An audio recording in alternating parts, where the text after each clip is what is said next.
Hey FCF, here we are on day 3 in our 8-day journey on looking at insignificant things that God fills with unusual capacity and power to carry forth His will.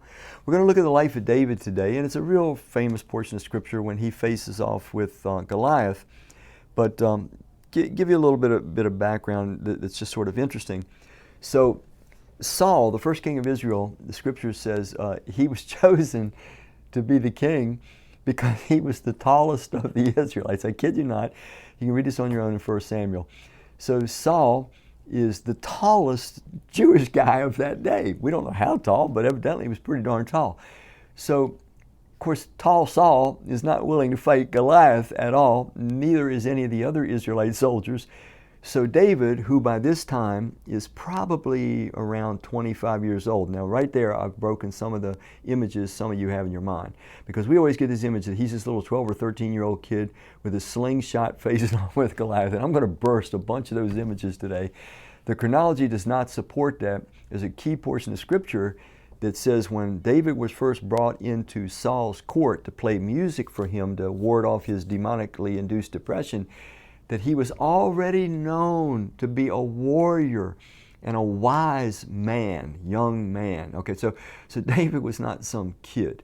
Highly likely he's probably 20 to 25, probably more like 25 years old, maybe even 26.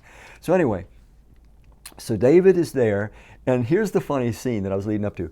So Saul, tall Saul, he says to David, he says, no, I'm not going to fight Goliath myself, but I'll give you my armor. So David, who we don't know anything about his size, he was probably an average sized Jewish guy, he puts on tall Saul's armor, and needless to say, he couldn't hardly walk in it. So let me pick up reading in chapter 17 of 1 Samuel and verse 38. Then Saul dressed David in his own tunic. He put a coat of armor on him and a bronze helmet on him.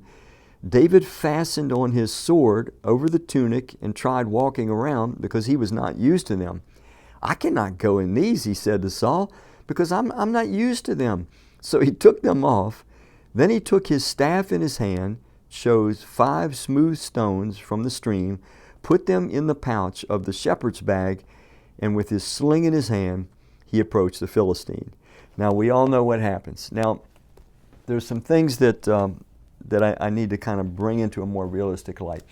We picture David facing off this giant, this 9'6" giant, with one of these rubber bandy type of slingshots. That's the word that comes into our mind when we think sling. That's not what he had. The sling that David used was a well-recognized military weapon. It was this long leather thing, probably 3 foot long, with a leather pouch. They would take a smooth stone, if they could find one, about the size of a major league hardball, and they would swing this thing around, and they practiced and practiced so that they could aim it with great precision.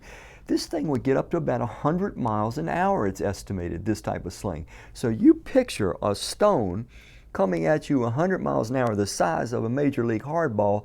It is not hard to understand. It's sinking into Goliath's skull and taking him down.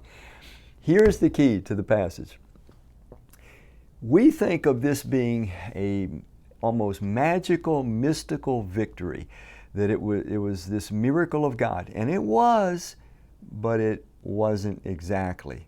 You see, if we would have read earlier, David is arguing for the right to fight Goliath.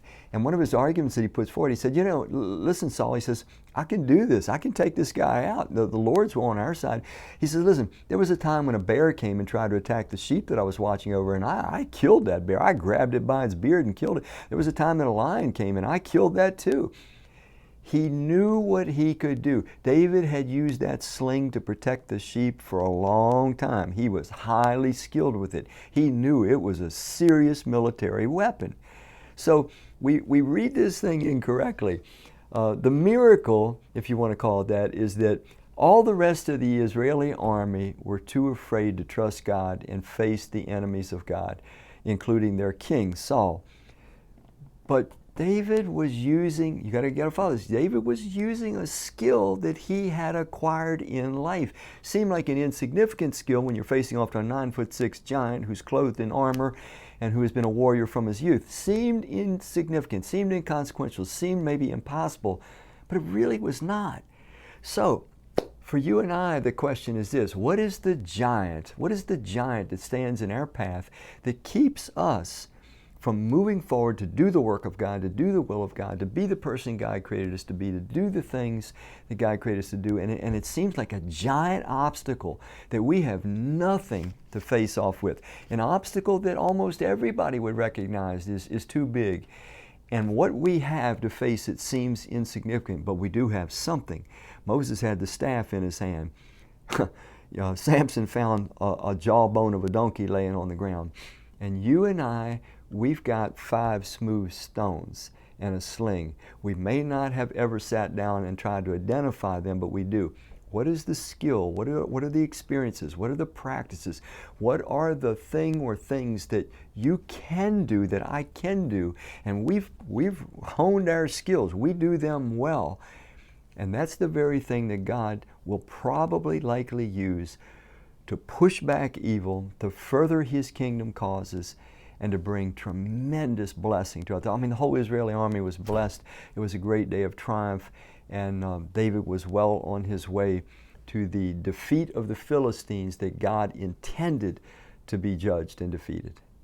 So, what kind of smooth stones do you have that seemed insignificant to you, but God just wants you to take a look at them today and put them in your sling and get it to work in the will of God? Thank you so much. Bye for today.